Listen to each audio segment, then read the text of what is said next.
Lalu di transaksi ke-12 ini merupakan bukti penerimaan kas.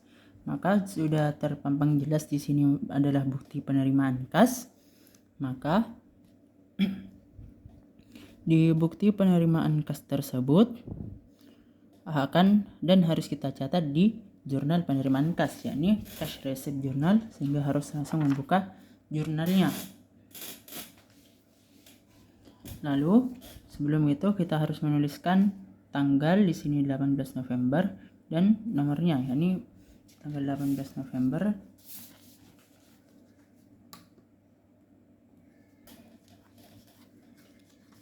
Mas tanggal 18 Desember, dan pastikan di sini kosong. BKM sesuaikan pada nota, yakni BKM 12-2.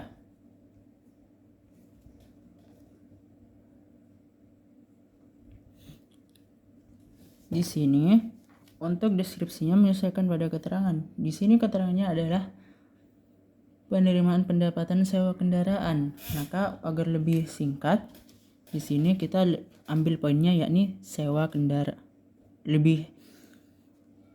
Ambil poinnya, yakni pendapatan sewa kendaraan.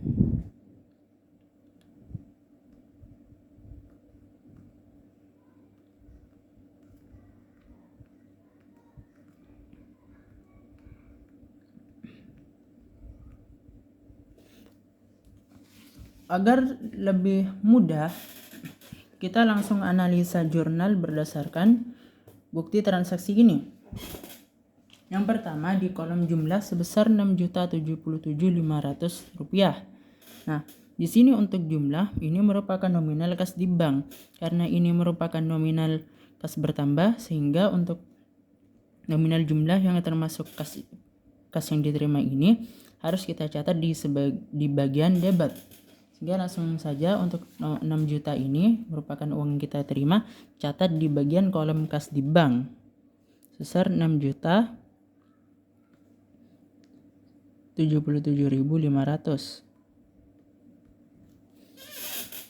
Kemudian di sini di keterangan terdapat beberapa detail kembali. Di sini terdapat bruto sewa, berarti atas bruto sewa ini kita catat ini sebagai pendapatan sewa. Mengapa? Karena di atas kan merupakan pendapatan sewa keterangannya, sehingga untuk bruto sewa ini kita anggap sebagai pendapatan sewa. Pendapatan sewa bertambah atau setiap pendapatannya bertambah itu pasti ditulis di kredit, sehingga untuk pendapatan sewa ini kita akan tulis di bagian kredit di bagian kolom ordersnya. Di bagian kredit di bagian kolom orders, dan akun ini pendapatan sewa. Namun sebelum kita menuliskan pendapatan sewa, kita harus cari terlebih dahulu apa nama akunnya yang ada. Ternyata di sini terdapat pendapatan sewa selain tanah dan bangunan dengan nama Land and Building Rental Revenue. Langsung kita tulis Land and Building Rental Revenue.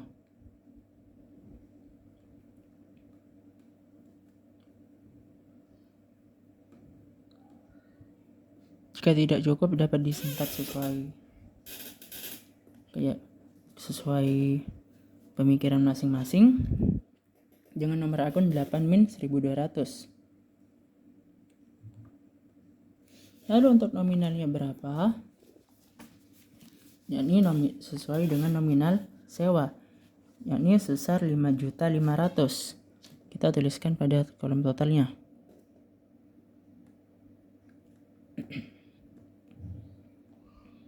Nah, lalu di sini terdapat PPN. Perlu diketahui lagi, PPN itu bukan hanya untuk penjualan barang dagang, namun juga jasa itu juga dapat. Karena kita ini ceritanya pendapatan sewa, kita menjual sewa kendaraan kepada orang lain, kan tetap termasuk pendapatan kan. Nah, kan untuk pajak yang termasuk pendapatan itu kan masuk ke PPN keluar. Sehingga untuk PPN di sini kita akan catat sebagai PPN keluar. Karena setiap PPN keluar itu pasti akan tercatat jika terdapat penjualan jasa ataupun barang yang terkena pajak, yang dimana pajak itu bernama PPN keluar. Sebelum itu, kita cari terlebih dahulu di sini PPN keluar apa, yakni merupakan VAT out dengan nomor 2-14. Langsung kita catat yakni di bagian kredit, karena jika PPN keluaran bertambah itu masuk kredit dan jika berkurang itu masuk di debit. VAT out dengan nominal sebesar dengan nomor akun 2-1400. Untuk pajaknya sendiri kita sesuaikan pada nota, yakni sesuai PPN 11% yakni sebesar Rp605.000.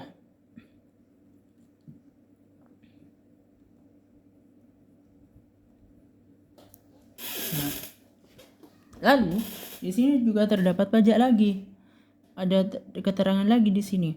Perusahaan mendapatkan surat keterangan PP 23 atau PP 55 tahun 2022 dari DJP dan bersifat final, sehingga dalam transaksi ini PD Sentosa tetap dipotong dengan tarif 0,5%. Ingat, di sini PD Sentosa dipotong dengan pajak 0,5%. Artinya, pajak tersebut ditanggung perusahaan dan langsung dipotong saat pembayaran, sehingga potongan itu akan menjadi biaya operasional yang dinamakan dengan beban pajak penghasilan sebesar 0,5% dari pendapatan sewa, sehingga dapat kita langsung jumlahkan atau kita cari nominalnya. Di sini kan untuk sewa kan 5.500.000. Kemudian dikenai pajak 0,5%. Maka untuk pajaknya itu sendiri 27.500 yang akan dicatat sebagai beban PPh. Karena di sini kita langsung dipotong. Untuk beban PPh sesuai yang tadi, yakni beban pajak penghasilan income tax expense dengan nomor akun 6.000 yang akan dicatat di sebelah debit karena beban bertambah. Langsung saja kita masukkan income tax expense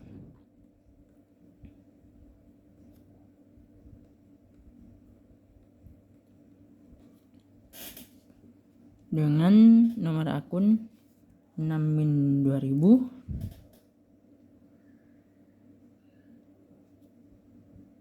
dengan nominal sebesar yang dikalikan tadi 27.500.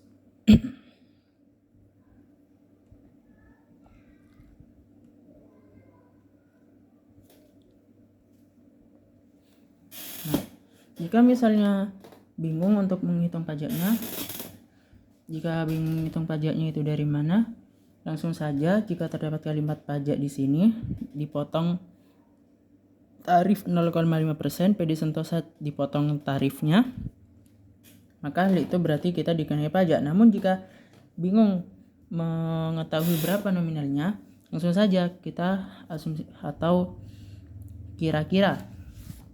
Mengencarakan di sini debitnya 677.500, sedangkan untuk kreditnya adalah 5.500.000 ditambah 605. Maka di kredit ini lebih besar daripada di debit.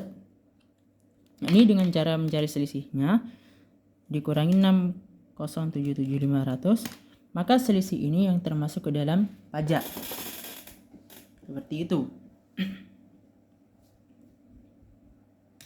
Maka untuk penginputan transaksi ke-12 di sini sudah selesai. Maka lanjut di dalam dokumen transaksi ke-13. Di dokumen transaksi ke-13 ini sama dengan yang ke-12, yakni tetap sama, yakni bukti penerimaan kas. Maka jika terdapat bukti penerimaan kas dengan di sini BKM, maka langsung saja kita jurnal di dalam jurnal penerimaan kas. Dengan cara langsung saja kita masukkan tanggal di sini tertanggal 19, dan pastikan ini di bawahnya kosong dan tidak boleh ada akun lain di transaksi yang terbaru ini, sehingga harus di bawahnya.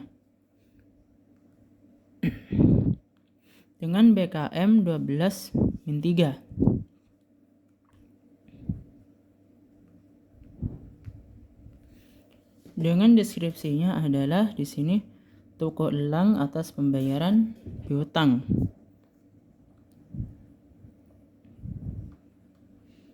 Toko elang Lalu karena di sini jumlah ini merupakan penerimaan kasnya, sehingga kita langsung saja menuliskan jumlah ini, jumlah uang kas yang masuk di bagian kas di bank, karena uang kas masuk itu masuk debit jika bertambah.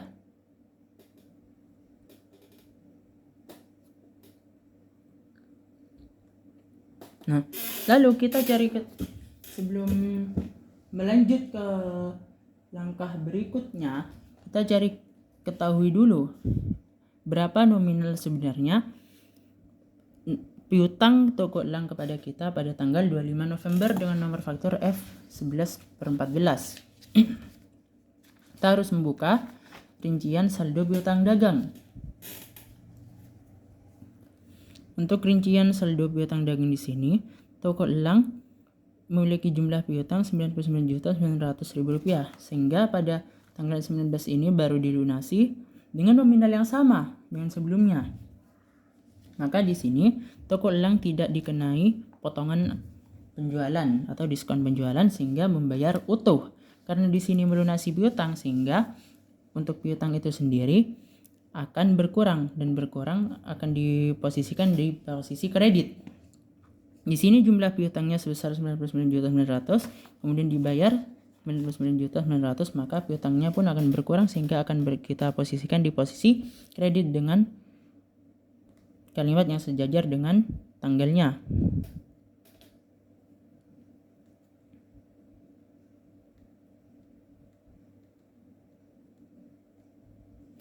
Maka di sini untuk penginputan transaksi 13 sudah selesai, dan karena ini merupakan pelunasan piutang bulan lalu, maka kita harus catat di buku besar pembantu piutang toko elang.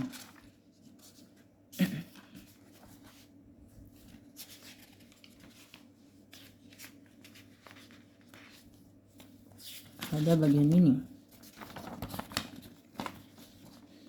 Di sini toko elang pada tanggal sesuainya tadi tanggal 19 lunasi piutang.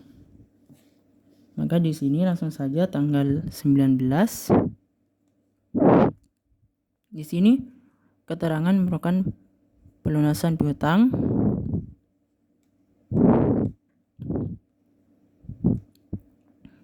Untuk ref, karena kita mencatatnya di jurnal penerimaan kas, maka kita harus meletakkan ref atau jurnal penerimaan kas ini di refnya, karena kita mengambil referensi transaksi itu dari jurnal ini dengan singkatannya yakni CRJ atau Cash Receipt Journal.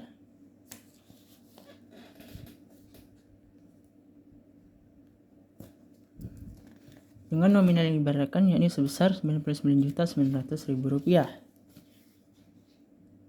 Karena di sini membayar piutang ceritanya, maka piutang atas toko elang ini sebesar 99.900 ini akan masuk ke dalam posisi kredit karena telah dibayarkan. Sudah selesai dan nominalnya sudah sesuai.